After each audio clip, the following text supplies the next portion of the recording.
At the end of this video, we'll take a look at Mad Ramp's innovative pivoting ramp system, the safer, easier way to transport your ATVs and snowmobiles. Stick around. Before we get started, I'd like to give a quick shout out to some of our friends. The Eastern Snowmobile Racing Hall of Fame. Search for them on Facebook. Central Minnesota Pond Racing. Search for them on Facebook. The historic Lancaster Motel for the ultimate Eastern trail riding adventure. Crane's Snowmobile Museum at 172 Main Street in Lancaster, New Hampshire. The Vintage Snowmobile Club of America Quarterly Magazine. The Bridge Street Garage Racing Team, the house racing team of the Vintage Snowmobile Podcast. The New Hampshire Snowmobile Museum at Bearbrook State Park in Allenstown, New Hampshire. And lastly, if you decide to advertise with the Vintage Snowmobile Podcast, this could be your advertising message.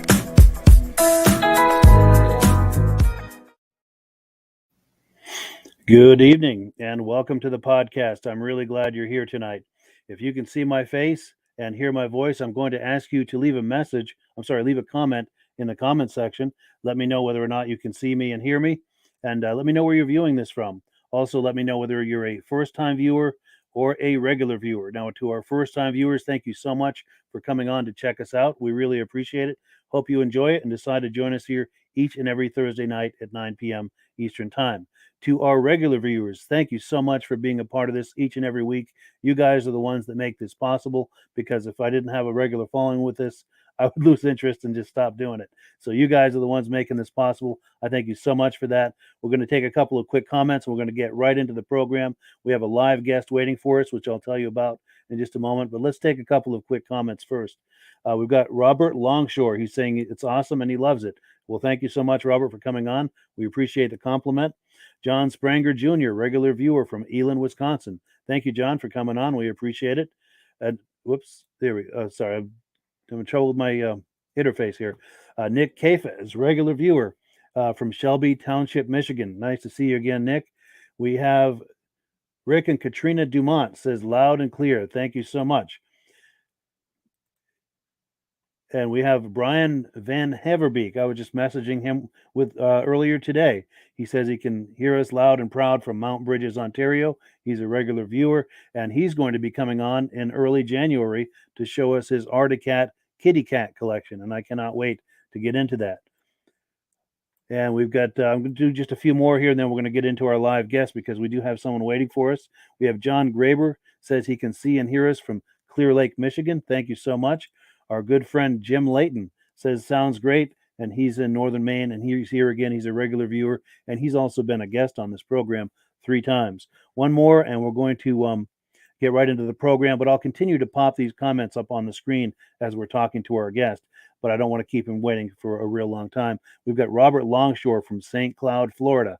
I probably don't have any snow down there, at least not enough for snowmobiling, but I have a feeling you probably used to live up north and probably down there taking it easy with a Mai Tai or something, and I can't say I blame you.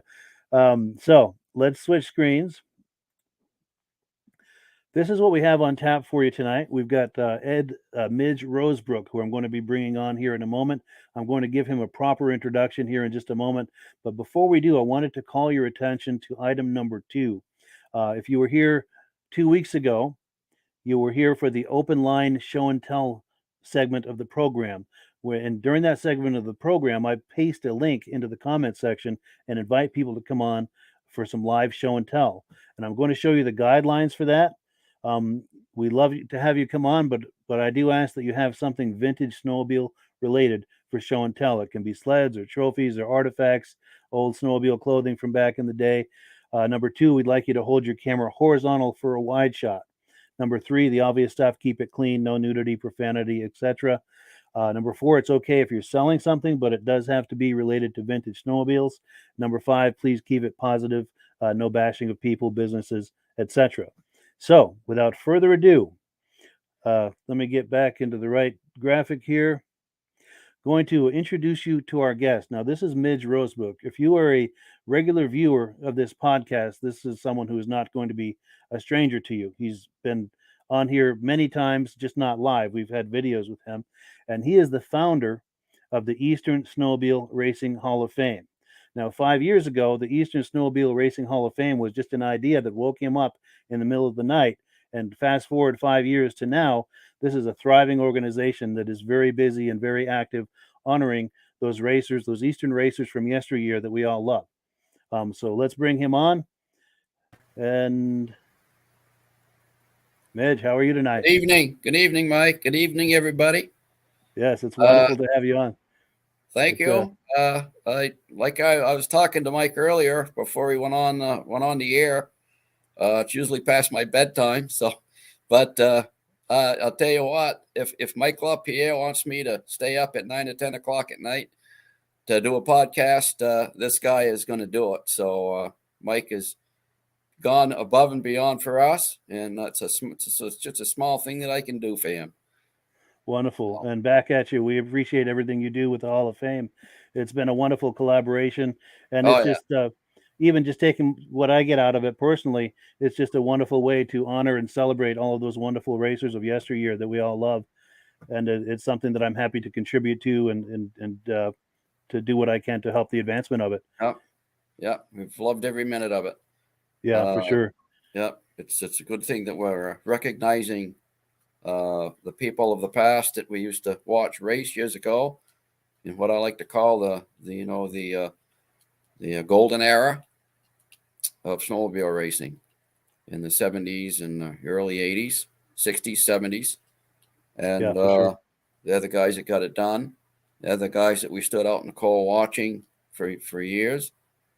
And it's just a great pleasure to be able to get those guys recognized, the top drivers of the sport, the top promoters of the sport. And I can't wait to next year. We're going to give the introduction of 5 more great drivers and promoters after the first of the year for 2022. Wonderful. Yeah. When you're ready to do that, I'd love to have you on to do the announcements here on the channel. Yeah, we'll do that. Wonderful. Yeah. Now, this past September, we had an induction ceremony that was very well attended and everyone had a really good time. What can you tell us about some of the highlights of that? The highlights of it, I was starstruck, to tell you the truth. As was I. Yeah. Bill Abel, I mean, legendary. You know, he's a pure genius. And he's still with us, which is great. He's in his 80s and he's still doing very well. He and his wife, Kathy, top shelf. I mean, just the nicest people in the world. His whole family, they pulled in those big motorhomes, and I mean, I tell you, I was on cloud nine the whole time. And Yeah, I agree. even, 'Cause over the years, I've heard so much about him, and I didn't know what he looked yeah, like. And I remember when I got there, I went up to you and I said, "Is Bill here?" And you pointed over and said, "Yeah, the guy in the vertical stripes." And it's like, wow, Bill Abel. Yeah, legendary, for sure. The legendary. man, the myth, You the don't have to legend. be an art cat person to recognize greatness. I For mean, sure. I'm It a does help, Polaris though. guy. You even see you being a more of a cat guy. It's probably it's Yeah. like me with Bob Beastman years ago. Yeah, very similar. Same Yeah. type thing. They walk on water. Yeah. They don't. Their feet don't even get wet, dude. I'm That's telling you, true. Hover. They it's hover. it's crazy what he did with that team. Yeah. And Chip Elwood, Mhm. one of the greatest drivers, and Herb Yancey was there. The whole team was there. Yeah, that's impressive. All three. Ron Hall. Ron's record and Herb's record. It's just crazy, their records. Yeah. What He had they some of the did. most talented drivers in the sport. The biggest And talents in the sport all race yeah, for the same team. It's just, that's amazing. yeah. And then to top that off, on a personal level, they're all very close friends, almost a family, and they're still apparently they still get together once or Yeah. twice a year today as kind of like a family and have a Yeah. barbecue Yeah. or some Yeah. sort of a gathering. And they're I think they don't get to. I think though, Bruce Beauregard's told me that this is the first time that they were all together at once. wow. I mean, they might gather like that. There might be two of them, or there Mhm. might be like either way, but never the four Yeah. of the original team. This Mhm. was the first time that the original team was totally together in one spot for like 40 years, I guess, Wow. at Cranes. So That's we got cool. some photos of them and standing beside the Kilkenny Cup because Herb is on the Kilkenny Cup, Ron's on the Kilkenny Cup, and so yeah, it was a great day. And then Diane Baker, Yes. great lady racer. She was just a hardly a tick under Judy Rinaldi. Judy, of course, has the biggest record for World Series wins, but Diane had a lot of women races of the year, trophies, and she won a World Series, and she had many moments too. Sure. So we were glad to get Diane on there, and I met Jerry, who's a great guy, and yeah, he's the one really that helped her with her sleds and things like that, and you could see that it was a family affair for them, For sure. and Interesting coincidence. I'm going to cut you off for just 1 second. yeah, I'm starting to pop up some of the comments that are coming in to get caught up on those. We have Baker Diane Racing, I Baker. see that, yeah, Yeah, she's watching yeah, tonight. Hello, Diane, good friend of ours. yeah, yeah, Outstanding. And I'll continue to pop these comments up, and I'll ask the viewers if you have comments or questions for Midge while we've got him live here. Please pose those questions or comments in the post those in the comment section, and we'll run them by him. And in a moment, we're going to show an induction that happened from the September ceremony. But and Michael Carvela, who came on live a couple of weeks ago, he's saying the snow is starting to stick over there. But please continue your thought, Midge. yeah. No, just to continue on, we had Steve Fenoff from St. Johnsbury, a local guy. Hmm. I watched Steve clean house in the 340 class at the 1971 Grand Prix. Like I said at the induction, Bob Fortin had won the 295 and the 340 class everywhere he went with those little Elans and his big singles. He was cleaning house everywhere he went. So it was just a natural, notion that he would probably win both classes at his own home track. It was almost a given. But nobody told Steve Fenoff and yeah, he came out of the blue with that Arctic Cat and cleaned everybody's clock in the 340 class. Local guy from St. Johnsbury went in the Kilkenny Cup. I mean, you know, that's a story in itself. Sure. So, and then, of course, we had Bob Bottoms, the late Bob Bottoms. What can you say about Bob? He got the thing, he actually got the whole thing rolling by bringing the Bombardier Skidoo into the United States back in 1959. You know, he didn't know that whether that thing was going to sell or not. I mean, I think the price tag was something like $950. Well, $950 in 1959. Yeah, you could buy a brand new pickup for $1,000 back then. Sure. So that was a pivotal moment for the snowmobile. Yeah, it ended up he couldn't sell the first one. He ended up trading it for a woodlot. Wow. Red Parks in town of Lancaster had a woodlot out east, and he says, "Oh, I'll take it off your hands if you want to take my woodlot." Sure. So he made a trade for a woodlot. So that's how the first Skidoo got sold. That's amazing. Yeah, that's wild, you know, because it did catch on right away. I imagine people weren't quite sure what to make of it, but I think once people saw other people riding around on them, that was once you got a couple down in the field.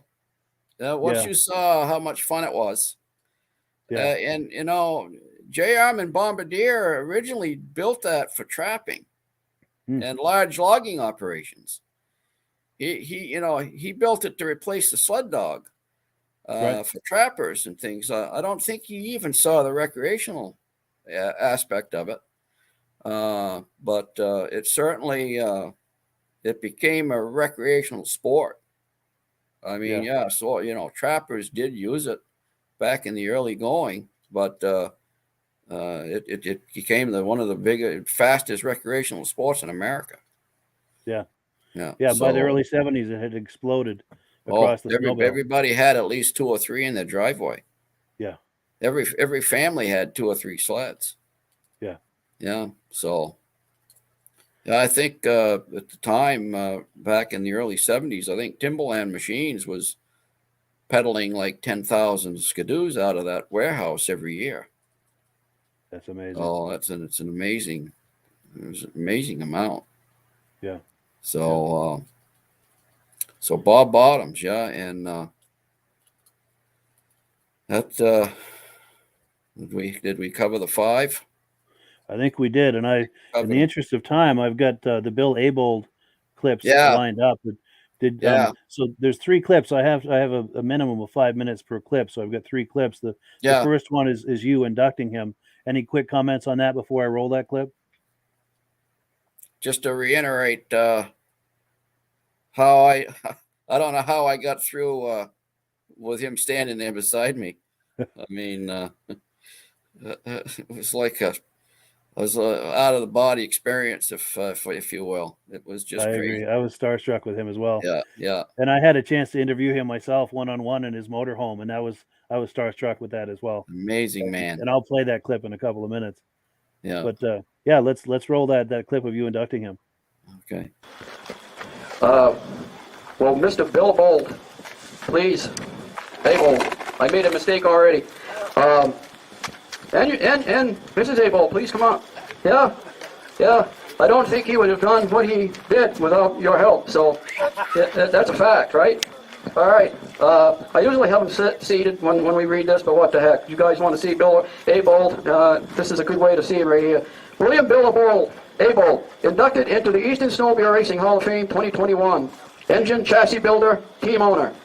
Bill Abold began winning with Rupp snowmobiles in 1973 with driver Ron Hall. Team Abold is the only race team in history to win 3 Adirondack Cups. Ron Hall on a Rupp in 73, Ron Hall on an Arctic Cat in 75. Ron Hall is the only guy that ever won it twice. And then Herb Yancey won it on an Arctic Cat in 1978. I think that was an IFS. That was the first IFS. Bill's engine and chassis building prowess was never more evident than when Team Abold driver Wayne Chip Elwood, stricken with the flu, invited independent driver Herb Yancey to race his Mod 4 sled at the 1974 Snowmobile World Series in Eagle River, Wisconsin. Elwood's cat, arguably the fastest 650 in the country, helped to provide him with the advantage he needed as Yancey became the first non-factory driver in history to win a snow pro race. Team Able opened the 1975 season by sweeping all 4 Supermod classes, with the newest Team Able member Herb Yancey capturing the Governor's Cup at Canaan, New Hampshire in December 1974. Herb Yancey also won the 440 class while racing in the PDC Series professional driver circuit, both days at Peterborough, Ontario in 1975. Ron Hall won his 17th consecutive race in the Supermod 1 class, taking home a Kilkenny Cup at the 1975 Lancaster Grand Prix and becoming the USA SSA Eastern Division Driver of the Year for 1975. For the 1976 season, Ron Hall wore gold bib number 1, Herb Yancey wore number 2, and Chip Elwood wore number 11, even after a horrific injury halfway through the season in 1975. Team Able was one of a handful of teams chosen to race Ardic's new IFS Z-Bar suspension system in 1978. Herb Yancey was voted Driver of the Year at the 1978 Snowmobile World Series in Rough Yellowstone, Montana, driving this new sled. Team Able has won 8 World Series number 1 place titles, plus 13 top 5 finishes, with 3 different drivers in 6 consecutive Snowmobile World Series between 1974 and 1979. From 1973 until 1980, Team Able drivers Pat Able, Chip Elwood, Ron Hall, Dave Heitzoaks, Ray Resnick, and Herb Yancey won more Eastern titles and championships than any other Eastern snowmobile race team in the history of the sport, thanks to their superb talents and the amazing talents of the one and only Bill Bold. This guy is a legend, folks. An absolute legend for all of us. And there's one on the wall just like that. Yeah, how cool was that? Yeah, that was cool. One thing I noticed is how he was patting his wife's shoulder all the time I was talking there. And, I mean, you could tell it was just a proud moment for that guy. Yeah, and rightly sure. so. Rightly so. And I am so tickled to be the guy to do it. I mean, for sure. Oh, it's just amazing. The list of accomplishments is just unbelievable. You could tell they're a team. He and his wife, it wasn't easy for them. He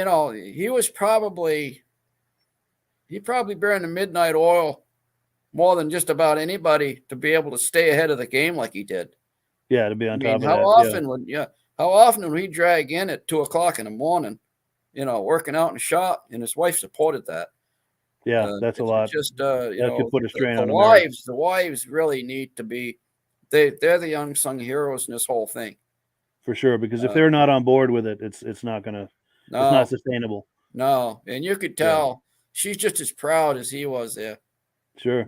And we're going to see even more of that here right now, because now we've got him accepting the award and giving a speech. So let's take a look at that. Okay. Well, I don't know what to say. I had a little speech I was going to give. Everything that I had in my speech kind of blew my speech. Yes. Not really. I think I can win it. Okay. Everybody here, I want to congratulate and I want to thank you for coming. I just never realized, all the times that I spoke at different events and so on, what a great group you got. I mean, you guys work so hard, and I definitely want to give everybody a lot of thanks.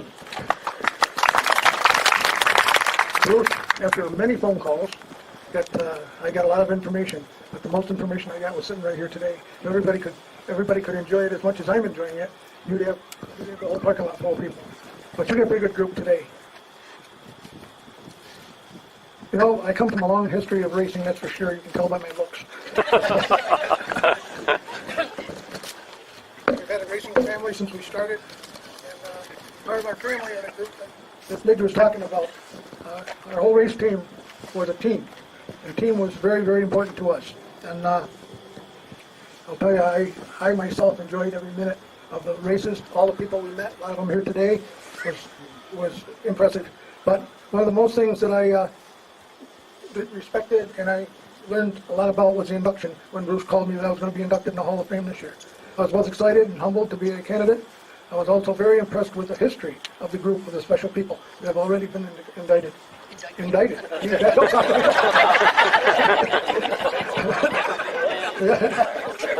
I would like to thank 3 special people that I worked close with. I didn't know the rest of them. 2 good would be Bruce, Rick, and Ed.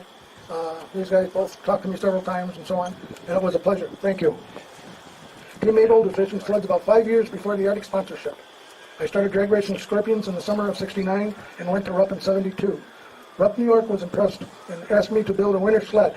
One of the salesmen from Rupp, Fred Ives, asked me to call Ron Hall and ask him if he'd drive. And that's when Team Mabel got started. I think Ron was the first of our team to win the Grand Prix in Lancaster.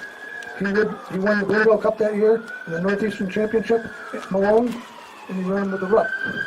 When I got the first Arctic sponsor from Nero, they asked me to contact Chuck Colwood. Now these guys become my personal friends. Yeah, they're like all family. To run the 440 and the 650 sleds. Now I had 8 sleds and 2 top drivers.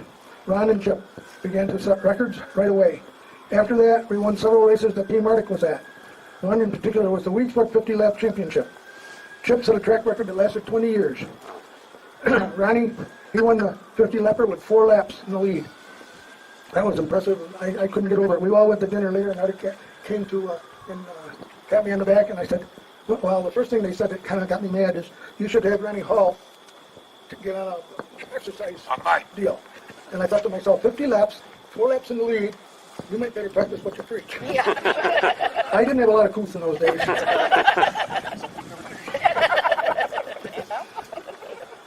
Ron beat Arctic Factory and won by 4 laps, I said. We then were asked to run Eagle River Championship. Chip got the flu, and I asked Herb Yancey to run the Team 650. After his victory, I asked Chip if he would like to run the race team. Or Herb, I'm sorry. And that's, I'm sorry.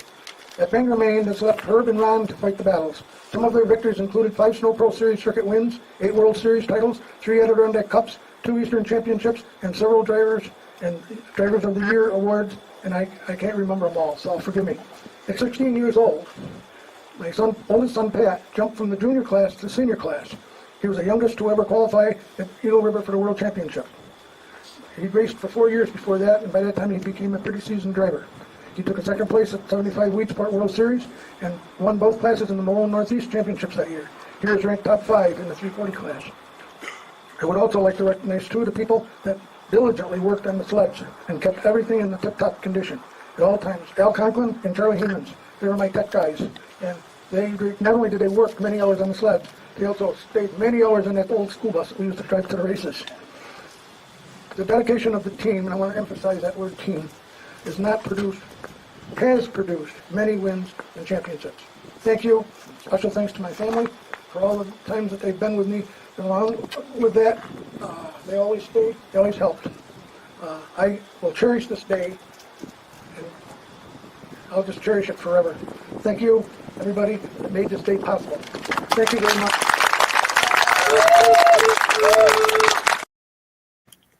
Yeah, so that was amazing. Yeah.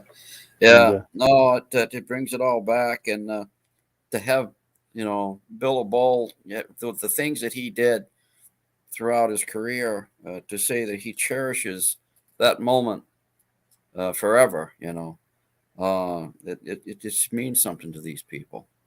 It's true, because with a career like his, he's had so many moments of quote unquote glory, and that he really appreciated being at our event.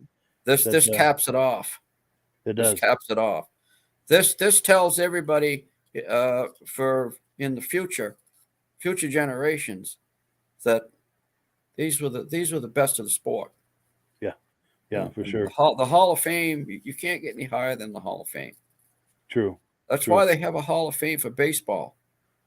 That's why they have a Hall of Fame for basketball. It's to recognize the top people of the sport, of any sport, for the future generations, and that's what we're up to here. Yeah, and that certainly was what happened. It's way overdue, Mike. It's way overdue. Sure. Now, I've got a little bit more I'd like to do about Bill Abold, but before we do, I just want to recognize we've got Dominic standing by for our next segment. He's going to be part of the open line show and tell segment. I just want him to know that we see that he's waiting here, and hopefully he's just enjoying listening to all of this. But we will get to hear Dominic in just a few minutes. But I've got the clip of the interview that I did with Bill, and you'll see in the clip he pays another nice compliment to the Hall of Fame. But before we roll that clip, I wanted to ask you a question. If I understand correctly, and this is something I'd like you to confirm for me, he was he was what, a regional distributor for Articat back in the day. Do I understand that correctly? Am I close with that? Abel was I think he was the racing team for a distributor. Okay. I think he did. I think Was it Nero or something? He headed up the team for a distributor, and I can't remember the name. Bruce would know I think the it was name. Nero, wasn't it? Nero. Nero, I think. Yeah, Nero. Yeah, he did that for Nero distributors who distributed Articat. Gotcha. Okay. I believe. I could be wrong, but Sure. If because Bruce is probably in bed right now. He said he's probably not going to be able to stay up for this. Well, Bruce is actually watching. And here we He go. is. In fact, Well, he there made you a go. comment. There's Bruce. He said, "Great individual," and referenced the team. Yeah. Excellent. Yeah. And we've got a couple other comments I'll pop real quick before we roll that clip. Bruce could tell you who that guy, who the distributor was. Sure. Well, let's roll that clip while we're waiting for a comment from Bruce on that. This is the interview that I did with Bill. I managed to catch him in his motorhome for a few minutes for an interview. Let's take a look. Okay. Hi, I'm Bill Abold. I started Team Abold back in 1969. We had Herb Yancey and Ron Hall, Chip Elwood as drivers, which was very fortunate for me. And in the consequence, most of them have been inducted into the Hall of Fame. And this year, Bruce called me, invited me, which I was very excited to come down. And I think we'll be coming down in the future. It's a much larger, much more professional group than I had envisioned. So I'm just tickled and happy and want to thank everybody for the hard work that they do to keep the Snowmobile Hall of Fame going. Wonderful. Thank you. And then as far as thinking back about yesteryear, is there any memories that come to mind, some favorite memories that you had with the teammates or things that might have happened? Oh, we had hundreds of those. Probably the 50 lap at Wheatsport. Nordic Factory was there and put a big splash on. And we went down and we had 2 sleds in that race. And Ronnie won by 4 laps. And Herbie was running second with Ronnie when the cylinder broke right off at the base. So put him out. But that was pretty neat to win that 50 laps by 4 laps. Yeah. In the league. That's probably one of the best or the most memorable races that we had. Sure. They had many wins and many records. Yeah. And I'm a fellow Cat fan, so I wanted to see what your thoughts were remembering the Cat, Articat as a brand over those years. Any thoughts about Cat? Oh, I think Articat they had it together for years. I happened to come in kind of at the end of when the snowmobile started to wind down. In '73, we used to go to the races with a school bus. And I used to take 55 gallons of gas in the back, and we'd siphon it in because you couldn't buy gas. Wow. 5 gallons was the maximum you could buy in the stations. But no, Articat is when you become an Articat fan and then a team person, Articat is got to be number one. Yeah.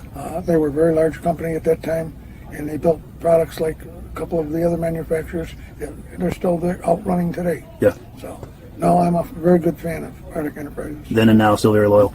Still very loyal. Wonderful. I see you've got the badges on your hat. I wonder if you could turn your head to the left just a second, or turn this way a little bit. I want to get a shot of those. And what's that purple one? Is that the Cat is here again? Oh, you can count on the Cat. Yeah. Excellent. Well, great. Well, yeah. it's funny. This hat is from 1976. 76, that hat. That hat is. And Kathy was going through some of the old memorabilia, and there it was, still sitting on top of the pile. So she said, "You ought to wear that." Absolutely. Good. I'm glad you did. We did our best for 8 years trying to keep Cat on top. Yeah. And I think we succeeded pretty well. Yeah, for sure. Good deal. Well, it was really nice to meet you, Bill. And the team Go ahead, yeah. Go ahead. that we were with, or that I formed, have turned out to be best friends. We get together at least once a year just before Christmas, and they're our best friends. That's amazing. The camaraderie was really powerful. Yeah. Then and now. Yeah. That's impressive. That's not always the case. No, our team stuck together over 20-some years. That's amazing. Cool deal. Well, good. Yeah, it was very nice to meet you, Bill. I appreciate the interview. Well, I appreciate you asking. Well, cool. Yeah. That was nice. Yeah. Now, we do The have only an thing answer lacking there for that Right. guy is a phone booth Yes. and that Superman costume. Change and open the Superman cape. Yes, absolutely. Now we do have some answers here from Bruce. Let's take a look at what Bruce has to say, and then we're going to wrap up this segment here and move on to the show and tell. But Bruce says no, he was the distributor team. Yeah. And then he's got some more detail here. He says Nero Equipment from Canandaigua, New York. The owner was Bob Schwartz. Yes, They were the distributor for the Northeast U.S. Yeah, that's what I said. He was the race team for that distributor. So he was in charge of the race team for them. Yeah.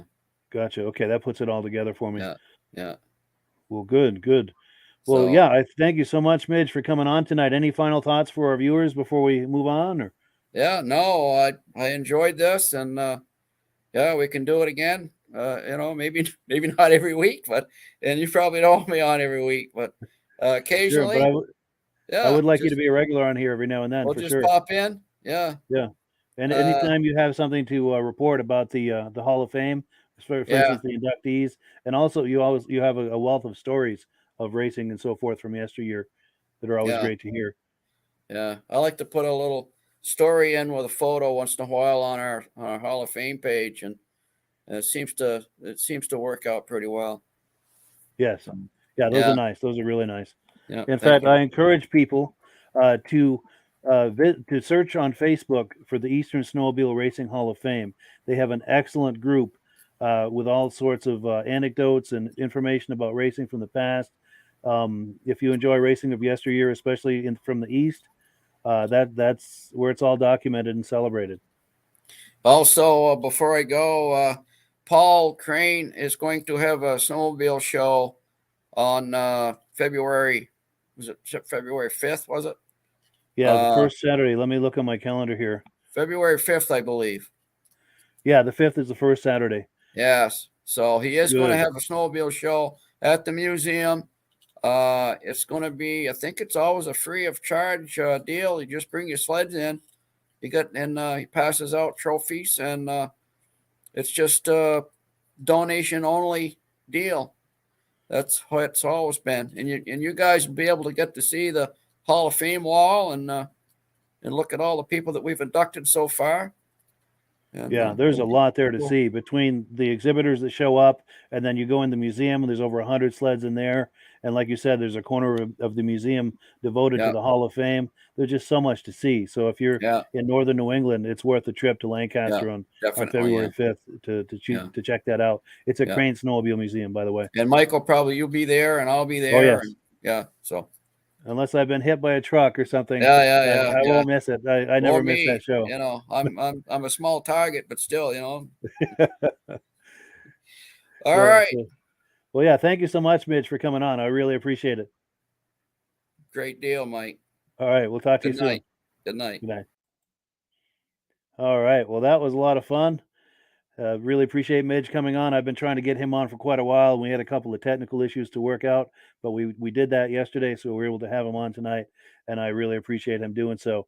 So now we are moving on to the open line show and tell segment of the podcast, and I've just posted a link, an invitation link for people to come on. I've got Dominic waiting, so he's going to go first.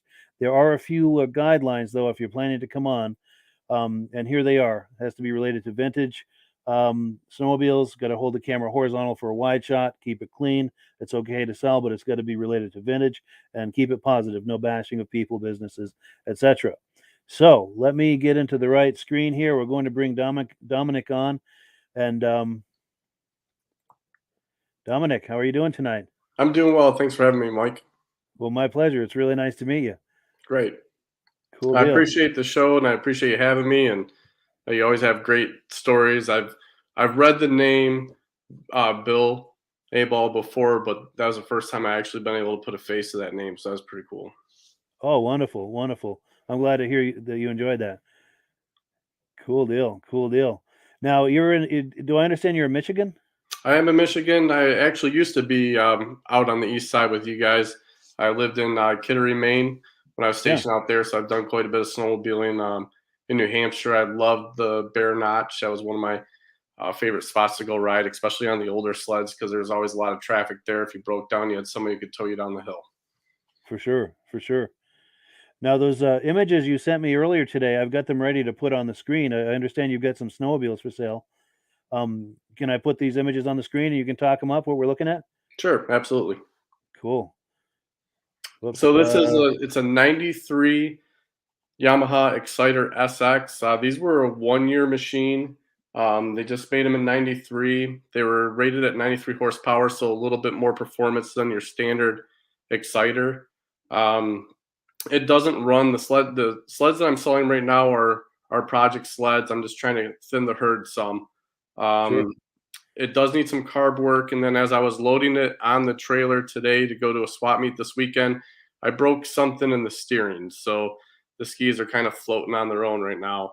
Sure. As you can see in the picture, it definitely needs a seat. That's pretty rough. But other than that, the rest of it, it's all there. It does have a racing pipe, a Bender racing pipe on it. And I know that there are some people that are really into the SX exciters. So I'm going to have this sled and the next one you're going to show at a swap meet in Flint, Michigan this weekend, if anybody's interested. And there's I'm a glad you flyer mentioned it. for it. I popped a graphic up. So if anybody in the Midwest is wondering what they can do this weekend related to snowmobiles, vintage snowmobiles, that's the place to be. And then I'm going to pop an image here of the other sled that you had. Yeah, so this is, I believe it's a 73 Northway. This one is, I think they were all powered by CCW. This one has a 400 cc. It is a wide track sled. I had it running over the summer, and when I did have it running, the drive cogs they tore out pretty much, being old and brittle. And then since when I got it back out today to load on the trailer, it doesn't have spark anymore. So this definitely, like I said, both the sleds are projects. Sure. But these are fun. I had a narrow track Northway, and I just think they're really interesting machines. The way the hood opens up, and they're just unique. There weren't many of them made either.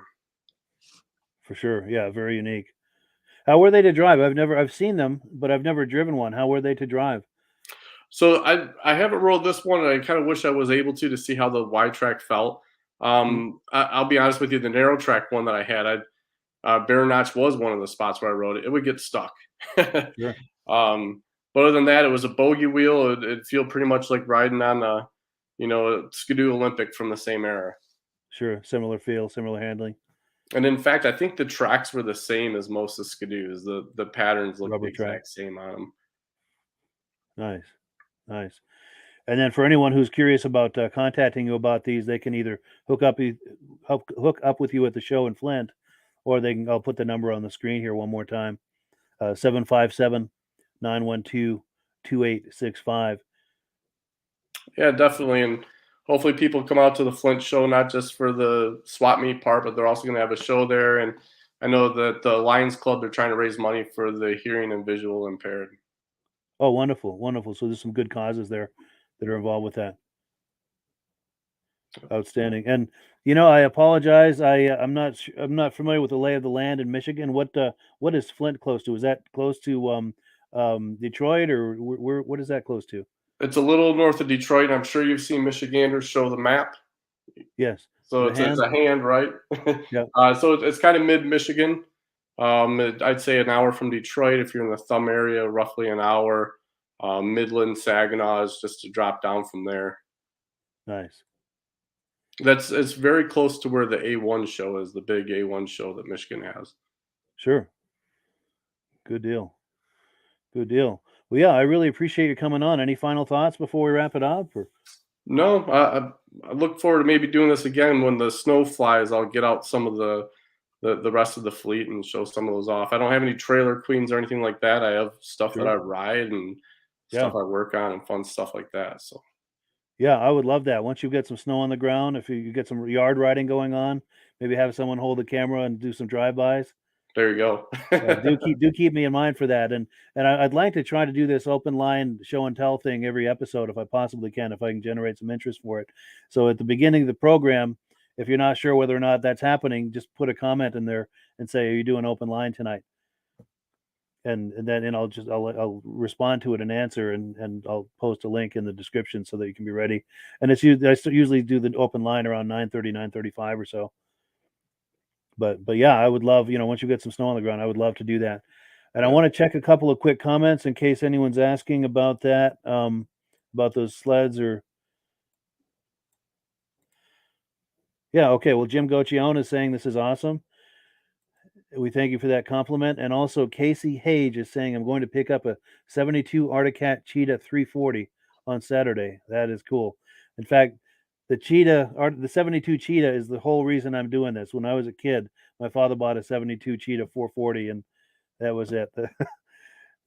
That's the whole reason I've got this bug about vintage snowmobiles and everything. So if Casey, once you get that Cheetah, I would love to see that, whether it's an image that you're sending to me, or if you'd like to come on live like this for some show and tell, please consider that, Casey. We would love to feature that somehow on the podcast. But yeah, thank you so much, Dominic, for coming on. I really appreciate it. Yeah, thanks for having me. My pleasure. And yeah, do come on sometime when you get some snow on the ground and do some drive-bys. That sounds good. All righty. Have a nice evening. Thanks, Mike. Thanks. All right. Well, that was fun. I really enjoyed that. And this is what I've been hoping to do with this podcast this whole time, is to get it so this is a way for everyone who enjoys vintage snowmobiles to get to know each other and engage with each other and visit with each other and see what the others are doing. And this, I'm really pleased to see this sort of thing happening, with the live guests we bring on, like Midge and the other live guests we bring on the show, as well as, with this open line thing. It's kind of taking a chance to post a link out there for people to click on and come on live. You don't know what you're going to get, but I have to compliment the viewers of this podcast for being really positive, coming on and bring a positive vibe on and doing things that are related to vintage snowmobiles. Casey says, yes, Casey says, once it's cleaned up and it's barn fresh. Absolutely. We will look forward to that, Casey. I appreciate your considering us on that. Now let's switch gears here. We do have some announcements. We have announcements aplenty tonight. Now, if you are doing some Christmas shopping and you'd like to get a shirt, a mug, a hoodie, a sticker, a magnet with your favorite logos, click the link in the description, and that's a great place to do some Christmas shopping for your vintage snowmobile lover friends. Likewise, another wonderful Christmas gift is, if you were watching the podcast last season, you saw that I brought a lot of people on here live for interviews. I have a 2 DVD set with all of those interviews, every last one of them. And there's also a bonus DVD.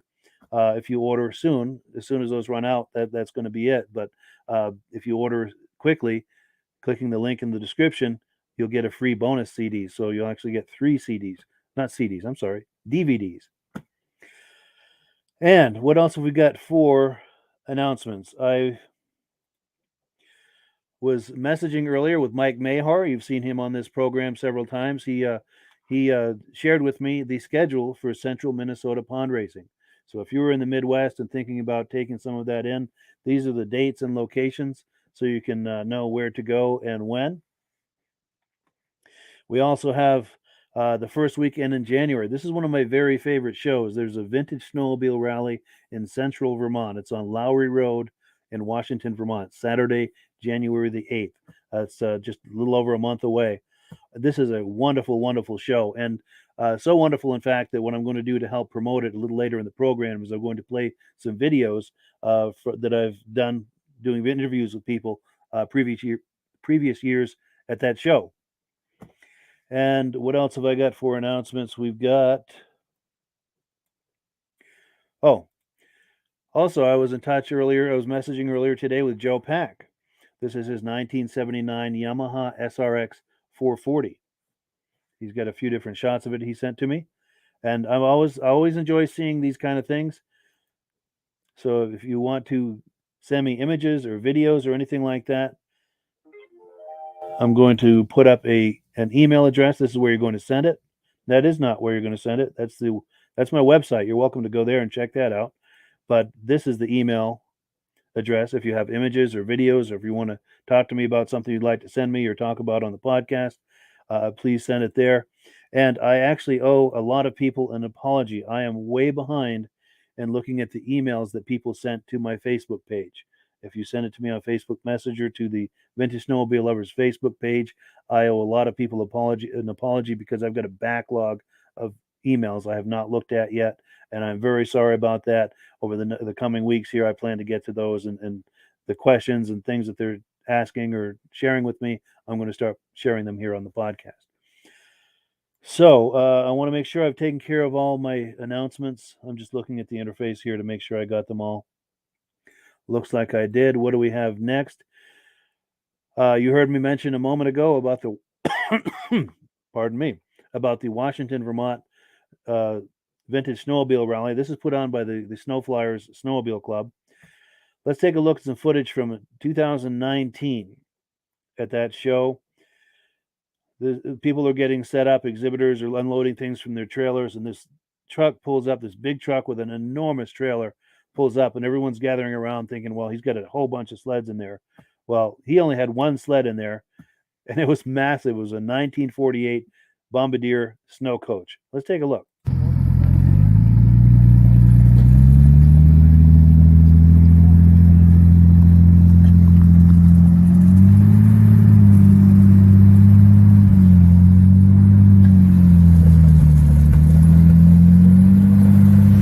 Yeah, my name's Dave Fushi, and this is a 1948 Bombardier B12 snow coach. So it was built in Valcourt, Quebec, right across the border by Bombardier. He's the one that started Skidoo snowmobiles. So these were his earliest vehicles. These are still used today in Yellowstone National Park to transport people in and out of the park. So basically built from, everything back then was maple and birch, because that was the native woods that were up there. So as a Chrysler Industrial Flathead 6, they were used back in the 40s, tanks, jeeps, all that sort of thing. So has a 3 on the tree transmission, but the transmission is in reverse from what anybody that's used to driving it, 3 on the tree, because the motor's in the rear and it's driving from the front. Oh, so yeah. The shift pattern is just the opposite. Sure. It takes a while to get Okay, used if to it. I, So, yeah. and the engine's way in the back, right? The engine's in the back. Yeah, you can open up the side door there and take a look. So, this was restored by Rich Hall. Not the comedian. No. So, but if you go on his site, antiquesnowmobiles.com, that's what he does, is he restores old snowmobiles for a living. Wow. So it took him like a year to do it, because the one that basically I bought, that it was just a template because it was rotted, with his wood, so it was all rotted. Yeah. So all he had was just basically the shape to build the new one on it. Wow. It's really impressive. Yeah. That was something to see that roll off the trailer. Yeah, It was like, what is that? For 1948, I mean, it was ingenious. The heating system. If you see, there's a tunnel here in front of the pedals, and then there's a little door in the back. So what happens is it has a system where the radiator pulls the air through, drives it up to the front, and then sucks it back out through that hole. So it's exchanging the air inside the cabin all the time. Wow. For heat. I mean, it was pretty ingenious for 1948. Yeah, it was really innovative. So, but if you go on and Google Bombardier B12 restoration videos, there's like a 30-minute video that Rich did of redoing this from day one. Wow, every step of the restoration. It took him a year. I mean, it's it's a phenomenal video to watch. And he put it all to music. He did an excellent job. Wow. Well, look for that, yeah. So, yeah, go on there and take a look at that. It's an awesome video. Oh, wow.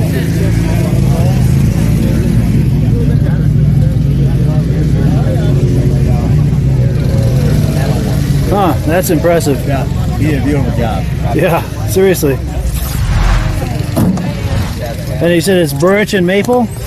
Yeah, the framework is maple and all the plywood. Birch plywood, nice. Thank you.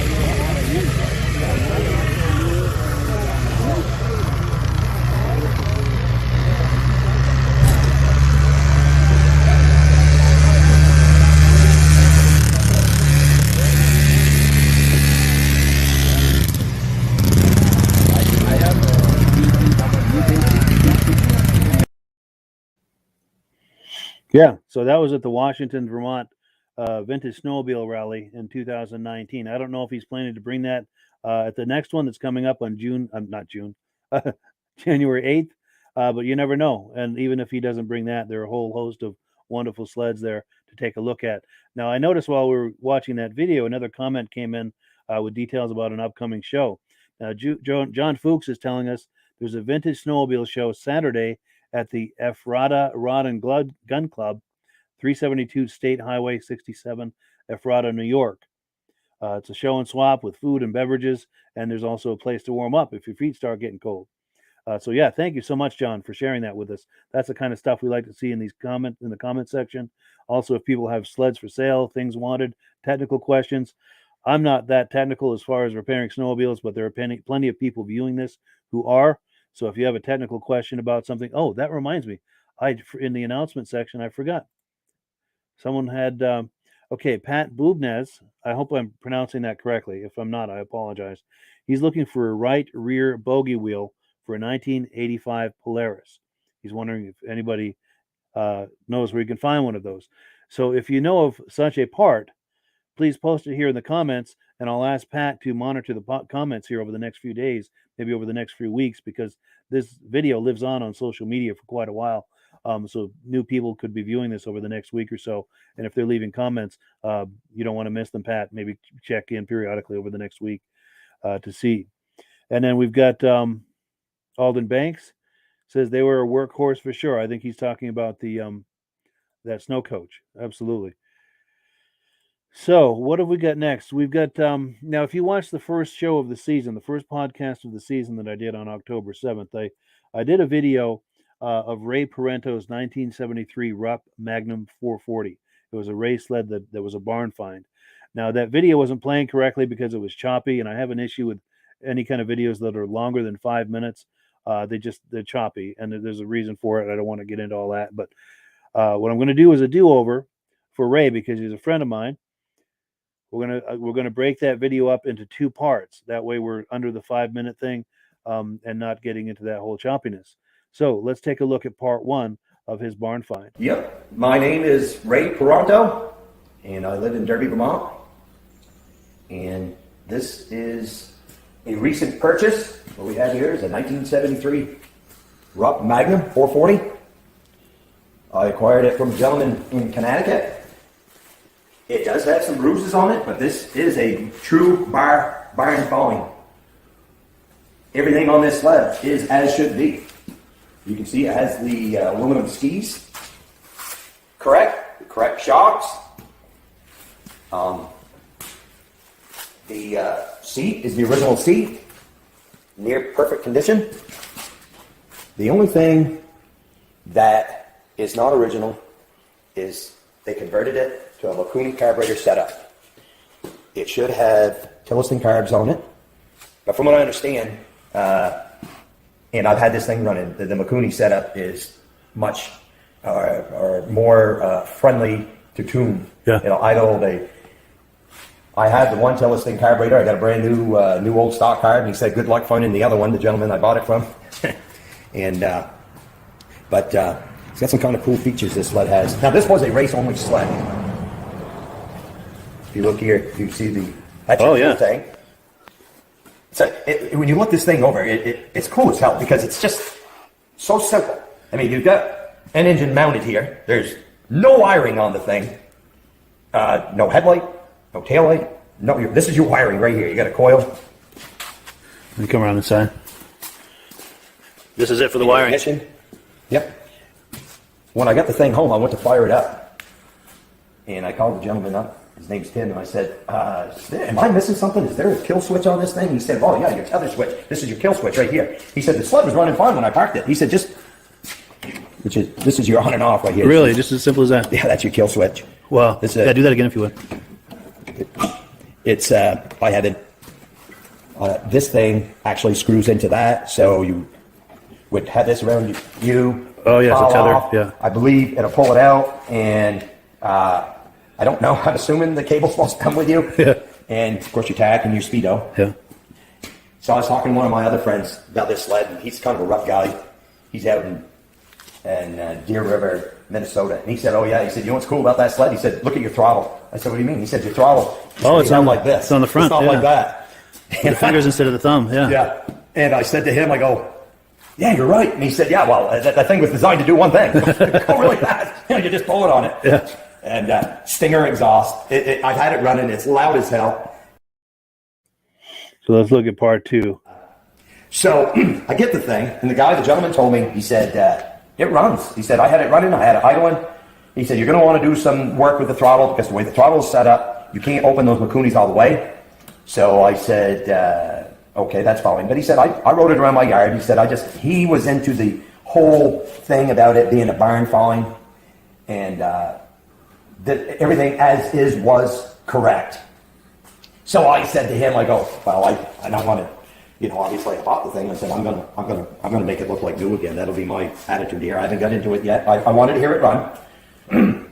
So I get it home and I finally do. I got spark. I figured out the switch, and I sprayed some spray in the thing. And okay, it runs, but why won't it pick up? It's not sucking up. So I pull the hoses off there, and I'm blowing through. I'm going, there's a blockage.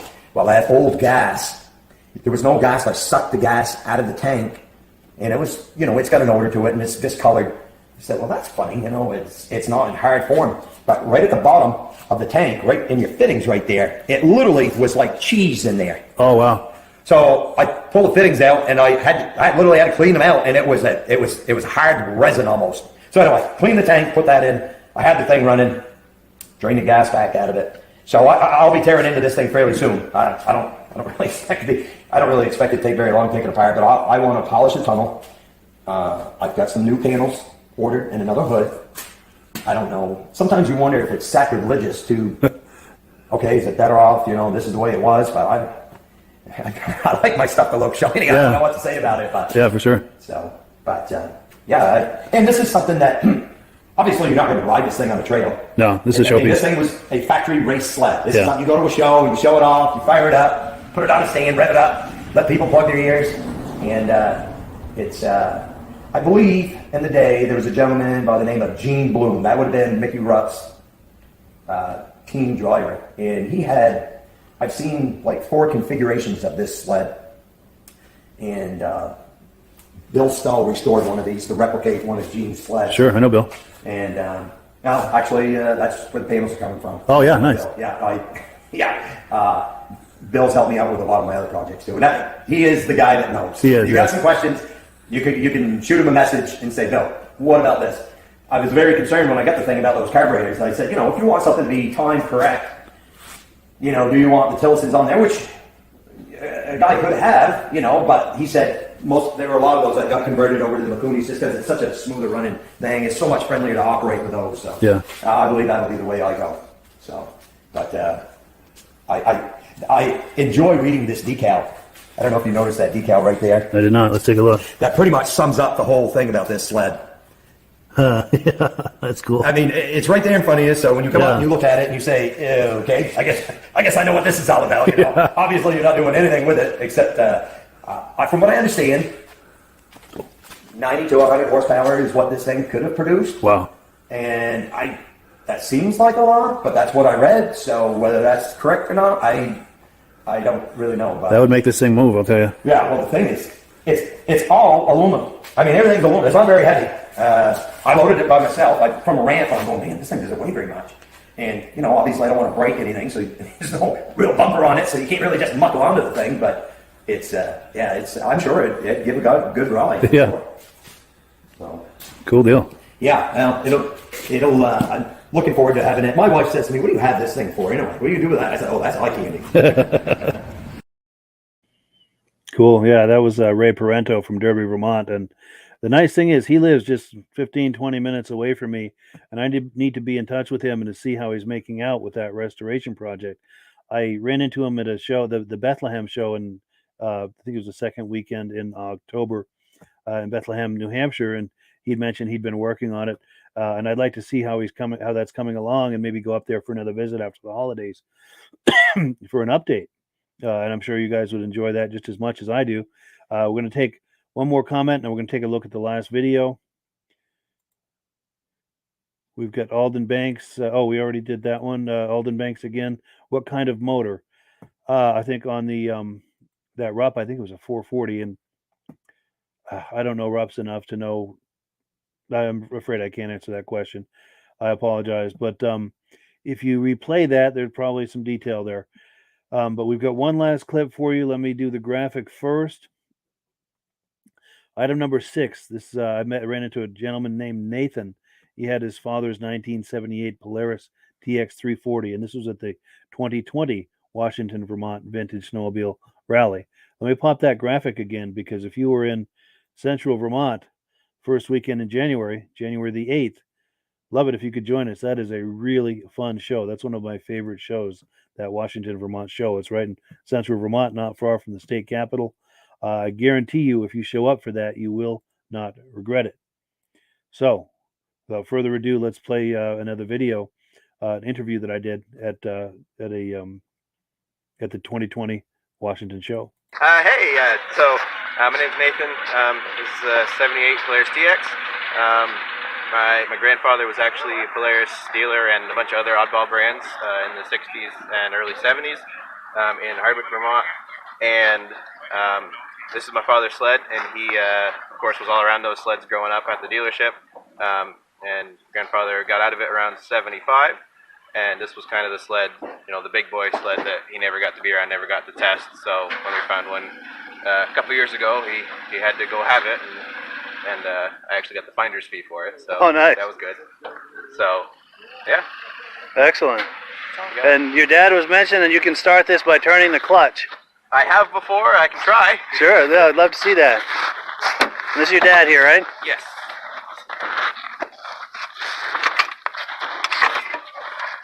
I should probably be on this side then, huh? Grab them notches right there. Wow, that's cool. Easy. That's awesome. Cool.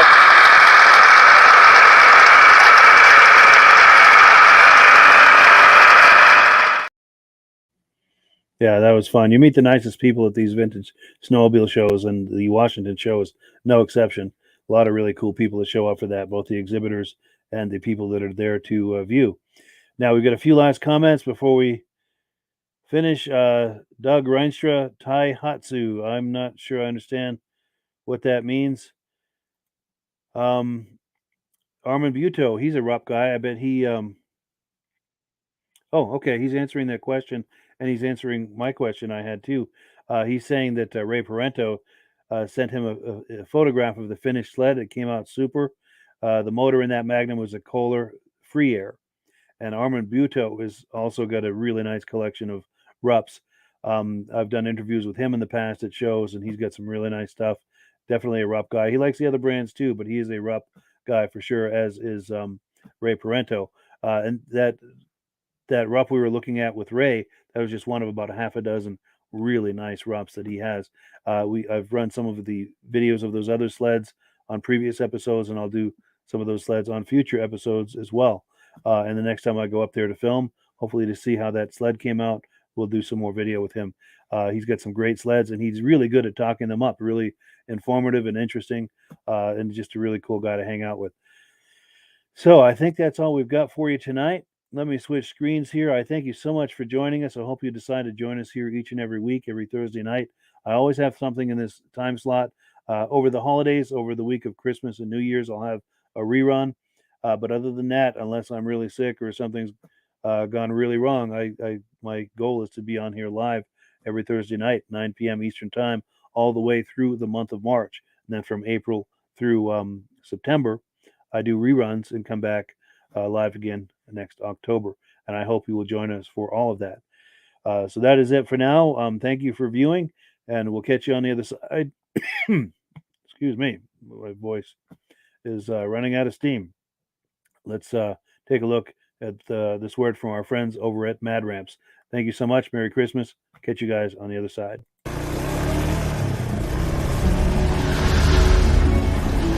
It's the ultimate combination of simplicity and ingenuity. The newest way to load, unload, and transport your ATV or UTV. The Mad Ramps Pivoting Ramp System. Made in the USA and engineered for strength and durability. Maneuver through tight places and over rugged terrain with plenty of ground clearance. No licensing, no ongoing maintenance costs, and no storage hassles like trailers. Won't slip or move like conventional ramps. Free up more cargo space in the bed of your truck. Securely connects to your truck's receiver hitch. Easily extends for safe loading and unloading. seamlessly retracts for highway and off-road travel. DOT approved in all 50 states and Canada. Quickly disconnects in under a minute. A unique space-saving storage system. The MadRamp's Pivoting Ramp System. Go farther. Go faster. Go safer. When you order using the link in the description, I'll send you 3 free Vintage Snowmobile DVDs.